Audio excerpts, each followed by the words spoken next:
Grow CFO is where finance leaders grow together. Join thousands of like-minded professionals using Grow CFO to access the combined knowledge and experience of the finance leader community. You can join us today at growcfo.net. Hello, and welcome to the Grow CFO Show. I'm your host, Kevin Appleby, and today I've got my very, very first guest from Zambia, and we're going to talk about sustainability. A very, very hot topic. We said at the beginning of the year in Grow CFO's predictions that ESG was going to be a big topic in 2023. And for reasons of high inflation, slowdown of the economy, big interest rates, it's tended to go a little bit cold. So I'd like to start today talking to Prudence Muchinouta about sustainability, ESG, and all things like that. So Prudence, welcome to the Grow CFO Show. Thank you, Kevin. It is a pleasure to be here, and I'm really honored to, as you've mentioned, become the first guest from Zambia. And I look forward to our conversation. So tell me a little bit more about you. We haven't had a Zambian guest before. Tell us about your journey that got you to be a CFO. Well, my journey becomes scary now as I'm approaching 40 and I'm trying to figure out if I've made much impact and what is my next step. But I am firstborn in a family of two girls. And interesting, I'm a Zimbabwean national. So my journey begins from Zimbabwe, where I got my bachelor's degree at a local university in Zimbabwe, which is Solusi University. From then onwards, I moved to Grant Thornton. Then it was called Camille's Chartered Accountants. And then it joined the Grant Thornton firm. And I trained for my articles there. I was there for about 3 to 4 years. After I completed my articles, I then moved on into the industry, which was the private enterprise. I joined an institution called TN Holdings. And I joined this institution as an internal auditor. TN Holdings, I would accredit to much of my experience. I had just obtained external audit experience in various industries. Now, TN Holdings had manufacturing sector, production, FMCG, banking, financial services, medical. It was everything. Whilst I was there, I then realized that audit was not enough for me. I needed to transition to the finance profession. I can echo that because so far you're describing my early career path as well. Replace Grant Thornton for Binder Hamlin. In fact, in Newcastle, where I qualified, probably the most alike firm to us, the biggest competitor was probably Grant Thornton. And I moved on from Binder Hamlin into internal audit in the chemical industry, into ICI, and spent 2 years doing that. And like you, I decided audit wasn't for me. I wanted to move on. So tell me how the move on took place. Exactly. So at that time, TN's financial services section was bringing on board a new banking system. And I was tasked to be part of the project team, which was a 10-member team, overseeing the implementation of this system. What was interesting was we had a goal to bring on board this system and implement it within 6 months. And this was T24, Terminus Banking Application. And the guys were telling us it's impossible. We've never done that. It cannot be done within 6 months. But the CEO told us it was going to happen. So I was part of the team. So when you're internal audit, you're basically in charge of internal controls and ensuring that the system actually achieves what it should. And whilst I was there was a transition. That same financial services bank was being purchased by Econet Wireless. Econet Wireless is one of the largest MNOs in Zimbabwe, listed on also JSE and also listed on London Stock Exchange. And I guess I could say that I was one of the few privileged members of the team that then transitioned to Econet Wireless. And during my transition, I had an appreciation of how the system worked. So I didn't have to apply for the position in finance. It was offered to me and I took it gracefully to become the financial reporting accountant. And that was my move from TN Holdings to Econet Wireless under the bank and as the financial reporting accountant. That's how I transitioned to being in finance. It exposed me to so much, not just the banking services, because Econet Wireless as a group had the mobile tech, had just purchased a number of subsidiaries. I got into much of the reporting aspect. I got into systems, and also what then led me to this position as CFO was the mobile network platforms. Econet just onboarded what they call EcoCash now, which was a mobile network platform with its agenda to spread and bring on board the rural communities and the mass market to be bankable. So this was supposed to be a very cost-effective method, and learning much from M-Pesa, which is Kenya, we had to bring on board individuals from there so that we could take lessons from them. I was in Econet Wireless up until 2015. At that time, I received a call from an agent in South Africa who was telling me that there was a position in Zambia and they were looking for a CFO who had mobile network operations experience. Interestingly, I was the only one in Zimbabwe at that time that had gotten this experience as an accountant. Brilliant. It's amazing how things conspire to be in the right place at the right time. Yeah. So that'd be a big move, though, because it's a change of role. It's not just a change of role. It's a step up from being financial reporting to CFO. And not just changing location, you're changing country. Lots and lots of big challenges there. So how did you cope with all of those big challenges? Well, first of all, I had to consult with my parents if I could leave the country because I was still living under my parents' home. I was pretty young because at that time I was 31, 32 years old. Yes, which is very young to get the CFO role. Actually, no, I was 29. Yeah, I was even younger to get a CFO role. So it was scary, exciting. But if you look at the structure of MNOs and listed companies, you have these air-conditioned offices, you have all these luxuries. That was the first thing that came into my mind, because my ambition to do articles and train to be a chartered accountant were with the hopes that I'm going to make money and I'm going to be in comfortable office and I have all these comforts that you can attain when you're a CA. But I always knew, even within Econet, when I participated in this mobile network operations exercise, it gave some sense of purpose. You were looking at the underprivileged, you were looking at the unbanked communities, which constitutes much of the underprivileged. And I think already it was a no-brainer for me when I took up the interviews. I knew that this is exactly what I wanted to do. And this resonates to all the activities that I took up when I was in college, when I was in high school, where you participate in various activities to serve the community, to advocate for equal opportunities to everybody.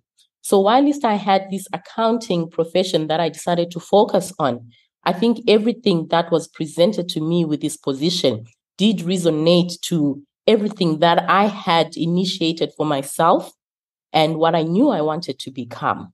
And I had to go through the websites, try to understand what the company did. But what was most exciting was I was not getting into a nonprofit institution. I was going to be joining a social enterprise, which still gave me a challenge to be part of a sustainable organization, or at least contribute to its reaching sustainability, still working with the communities, and many other exciting initiatives that would come of the organization. Another comforting aspect is Zimbabwe and Zambia are 45 minutes away with a flight. So being young as I was, I actually used to travel back home every Friday and then come back to Zambia on Mondays. So it was a comfortable, I didn't have to think much about, am I moving to Europe? Am I moving to the US?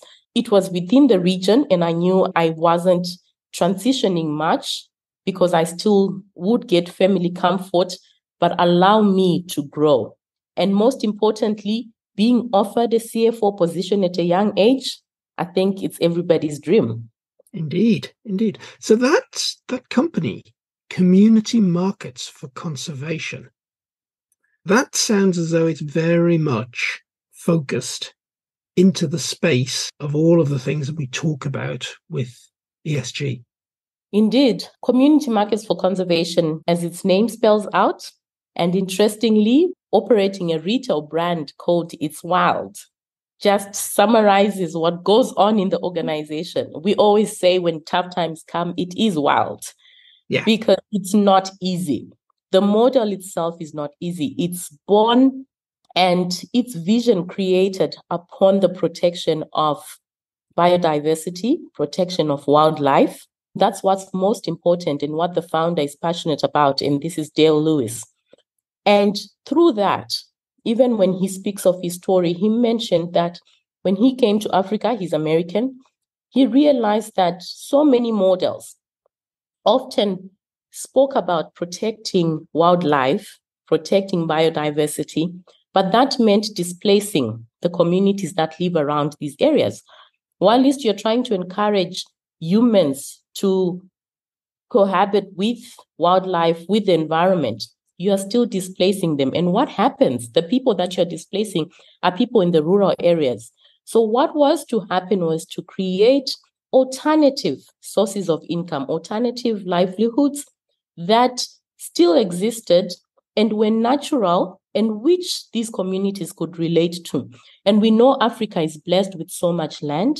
It's got a good climate. Amidst all these climate change narratives that we're experiencing now, I can tell you today has been very hot, but we still know that of all the continents, we are still much more privileged with a better environment.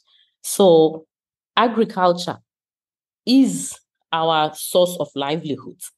And what was to happen now is how do you encourage these communities to adopt practices that are aligned to the communities they live in so that they stop poaching, they stop cutting down trees, and they also appreciate the reasons why they are being discouraged from practicing poaching and cutting down of trees. This sounds very much wider than you simply operating as a CFO for a company dealing with mobile networks.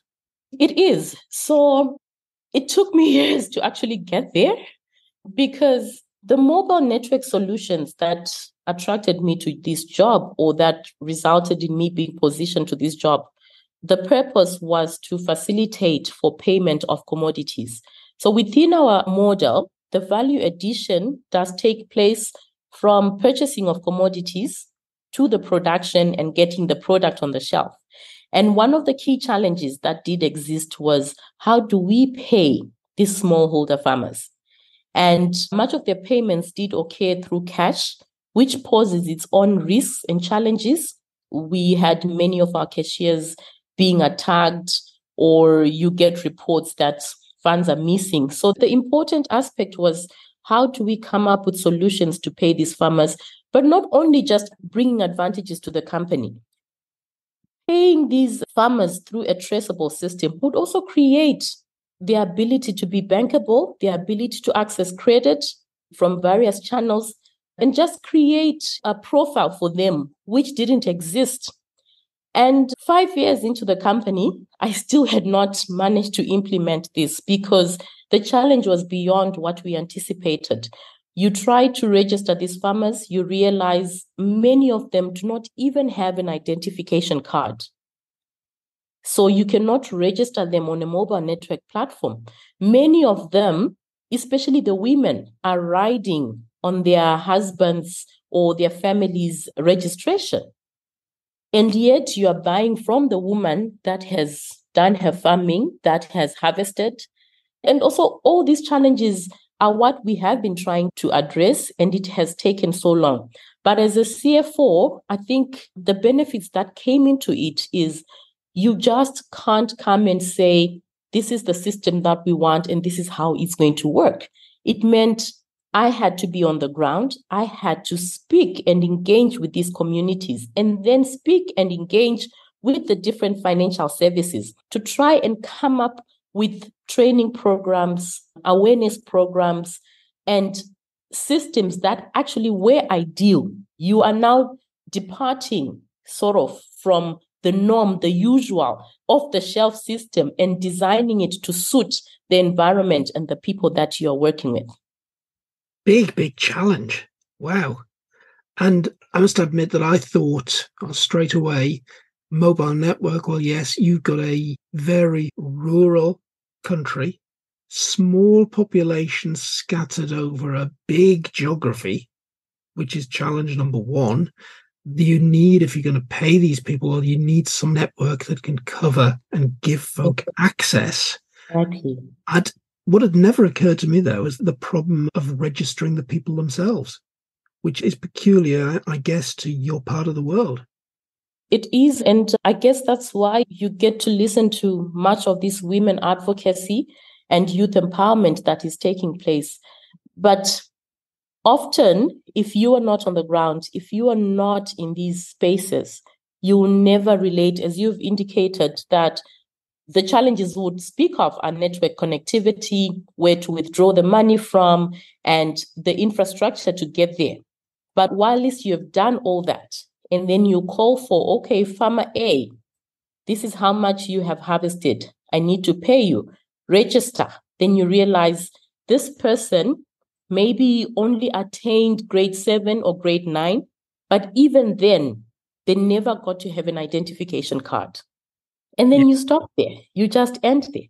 And these are the challenges that we are facing every day when you talk about empowering the girl child and empowering the youth. Do these individuals even have an identity of their own? And that's when you realize that the problems that we speak of when we're talking about ESG, when talking about sustainability, we are just looking at problems at the surface. We have deeper problems if we are to actually attain sustainability, if we are to actually attain development for all. When you're looking at the social aspects, we have deeper problems in many other spheres. And these are the same areas that we talk about that are mostly affected by climate change. These are the areas that we talk about that are mostly affected by underdevelopment. And this is how deep it goes. Wow. Now, this sounds like something that you're really passionate about. I believe that I am where I am. We spoke about how this position came up to me, and now it will be very funny if people heard that this is how I got this position. But I believe that there is fate, there is privilege, there is opportunity, and I do not take that for granted. But I also believe that I got here and I got these opportunities awarded to me because they did exist. And that has ignited some passion within me to make sure that at least opportunities are extended to all of us. It's better for one not to succeed in life or attain something on their own, not because opportunity was not extended to them, and especially for the girl child. Absolutely. Absolutely. Now, you won an award last year. On your LinkedIn profile, it says ACCA Africa 2022 CFO ESG Award winner. Now, tell me something about that. I actually cried on the day they announced my name. So I'm part of the ACCA profession. I'm a fellow of ACCA. And that's how I became a chartered certified accountant in the first place. The 2022, and I also believe that maybe COVID and everything challenged ACCA to introduce these CFO Africa of the Year awards. I didn't even know they were happening. It's one of those things where during COVID, like you can imagine what we were all going through. And as a CFO, you're trying to balance out all the dynamics that were happening. I rarely got to read of the articles that were being published. The next thing, I received an email being told that you've been nominated for an award and we would like to interview you through this process. That was the first email. And I was wondering, there's an award? what's all this called? Usually in the finance space, you rarely get to hear of us being awarded anything. These things happen for marketing and Yeah. It's all those marketing sales types that get awards. Exactly. So, who nominated you? I actually don't know, because when they engaged me, they assumed I knew who had nominated me. But I always have suspicion that some of my colleagues that I've worked with could have nominated me. But that was like just the beginning of the process. So after the nominations, I'm told they did their own assessments and they arrived to a certain number. And then they start performing their due diligence. So they started asking me about what I had done in the ESG space and sustainability. I had to deliver whatever articles I had written. And at that time, I think the most catching involvement was my participation at COP26, where I got to participate at COP26 after having submitted a letter to UNFCCC, where they had asked that, what is it that you'd like to tell the current presidents? So I did write a letter just elaborating how I felt, what I felt that the presidents needed to do. And through that, I then my letter was selected to be one of the letters to be presented to the head of states. I submitted all this documentation, and then the next thing I was being told, you need to go through interviews. So we went through, I think, 2-3 different interviews. And I guess that was the selection process and elimination process. And then after that, we awaited for the day when they were going to announce the winner. And I was up against 2 amazing candidates. One of the candidates whom I look up to, even up to date, I stalk her on LinkedIn. I write to her to just seek advice. She's from Nigeria. And her name is Deborah, and she's doing so many amazing things. She was an author. So I believe that whatever I did then has really made some significant change in my life and possibly many of the people I engage with, because the people I was against, I see that they're doing so much around the ESG space, and they're also in finance, which is amazing. Yeah.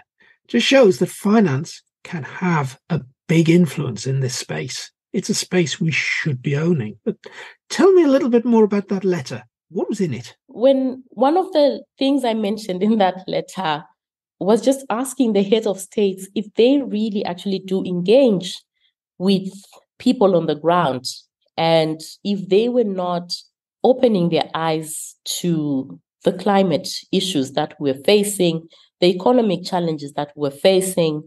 I was also talking about heads of states not just waiting for their ministries to update them, not just making visits to these areas and come up with a story, but actually get to speak and engage and understand what many were going through. So it was more of just asking them how their day-to-day life goes through and how they engage beyond them getting updates from their advisors and their ministries. And then that's all I said. And I try to elaborate that as a girl from Africa and having lived in Zambia and Zimbabwe, this is what I have experienced. And this is what I would like you to understand, because I'm also coming from a well-conditioned office. I am a girl that I believe has a very decent life, but at the same time, I'm cognizant of what many other girls are going through and what they didn't get to achieve because of the challenges that we are facing. And much of it was about the economy and the climate change. You mentioned the expression girl child on several occasions. Now, that person, how difficult to work out how to put this, how unequal are opportunities for women in Zimbabwe and Zambia? How disadvantaged are you? I think it's still to a greater extent, because I believe it's even being worsened by the economic conditions. So there was a phase way back where such things as going to school, and depending on the income capacity of a family, especially in the rural setup, school fees was paid for the boy child. The girl child would only attain education up to a certain level. And then after that, they are married off.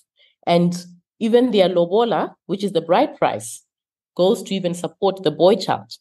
We sort of transitioned to that, and we saw families trying to practice equal opportunities. But still, when the economic challenges they're faced with, you find that those options do exist. But this is coming from the rural setup. You then come into the professional circles. I'm still the only female executive in my organization. And even still, when we are looking at the issues that we are facing now, you'll find that the positions that we hold as a finance person, I'm saying I need to appreciate what is happening in the field. I have to bulldoze my way, because what they see is you should be in the office. That's where you belong.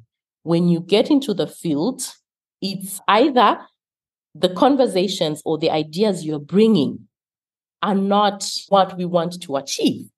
Because much of the contributions that we bring have a feminine aspect to it, and which are what actually builds the success of our strategies. But at that moment, you find they prefer a certain conversation, they prefer a certain talk. So I also know that my voice is much preferred when we are trying to attract funding, because they know that I will push, I will be aggressive, but with some level of calmness. And they appreciate that, but they only appreciate it because I'm a woman. And because that's what they see, they don't regard me to be appropriate anywhere else. I'm working in an agricultural space. I'm working in a space where we have to travel to the most difficult to reach areas. I still have to bulldoze my way because, one, they feel that these are areas where the men should go to, either because the road terrains are not good. So we are still far from it. And then when you look at the youth nowadays, with regards to employability, you find that an institution, an organization would rather employ the boy child who's just graduated, because they're looking at, okay, this girl will graduate, they will probably get married soon. They want to take time off when they are expecting a child and they're pregnant. All those factors, they may not be said out because labor laws expect them to be accommodative of such. But internally, those conversations do happen, and the girl child is discriminated. And so when we come out and say, how far have we gone into presenting opportunities for both the girls and the boys? And I know there's a debate where people feel that the boys are being left out, but I've said those conversations are happening in the towns, in the CBDs. When you still go beyond that, we are still noticing the discrimination around the females. And this mainly, yes, economic-wise, it's just the way it is now. And the economy is not actually helping to resolve this situation. So I still believe we are way, way far. And if I can feel discriminated in the position that I am, I can only imagine what is happening to those that are still underprivileged. There's a big, big challenge still to sort out there. So, Prudence, take yourself forward, maybe 5 years. What's Prudence going to be doing in 5 years' time? At this present moment, I am going through all this pressure of I need to be out of this space that I am now.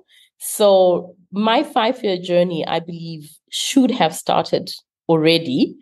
I see myself in the decision-making. I think I've said this in a previous podcast, the decision-making position. And for the reasons that we've mentioned before, that being a female and also being a CFO, I've seen much development, and listening to many podcasts, I've seen much development in the CFO role, I think, in the developed countries, in Europe, in the US. But I've seen that much still in Africa. And if you're not part of a global institution, there's still limitation of what you can do as a CFO. And I believe that I have reached the maximum I can offer as a CFO within my organization. I want to position myself in areas where I can make decisions as to how finance capital is allocated and how it is spent. And I'm not so sure if that role will come as still a finance lead or head of an institution or in a different setup, but that is my goal.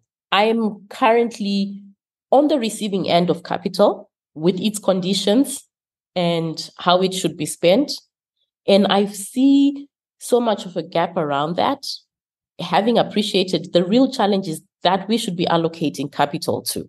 So I see myself transitioning to a position where I am making a decision on finance fund allocation. Fantastic. And whether that's a CFO role or not, all of that finance background will be of huge, huge benefit.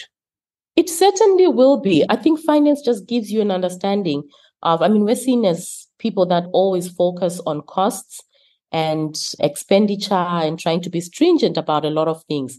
But I believe that internal controls experience ignites some level of responsibility and accountability in you. And that's what we need if we're to attain sustainability.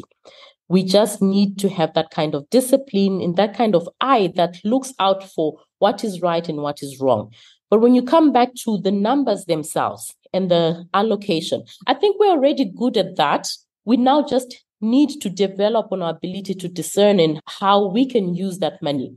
We're saying, okay, let's be conservative, but we're being conservative towards what? And I think that's the kind of wisdom that the finance profession gives you, and you can't take that away. Now you just need to marry that with the operations on the ground. And yeah, that's all we need. And simple when you say it like that. It's a big, big challenge. Oh, it is a big challenge because, I have the opportunity to actually currently do that. We work with donors. They require some level of accountability. We are seen as an organizer. Being a social enterprise, sustainability is key, number one, on everything that you do. So it's definitely not that simple. And that's why I feel that I need to step away just from the reporting aspect. Yes, I do provide much of advisory. Yes, I do relate. But at the end of the day, I think I would be adding much more value if I'm getting my hands right in the neck of the challenge. Yeah, which is much, much more of the CFO role that takes place in Europe, USA, rather than the restricted one that you're talking about. Indeed. Often when you try to do that here, you are labeled as overstepping. I think I get that every week. Yeah, I get that every week. There's nothing wrong with overstepping. There's nothing wrong with pushing the boundaries, nothing wrong with going out of your comfort zone. And I'm not ashamed of it. I'm not ashamed of it. Brilliant. Prudence, it has been lovely talking to you today. Thank you for being this week's guest on the Grow CFO Show. Thank you so much, Kevin.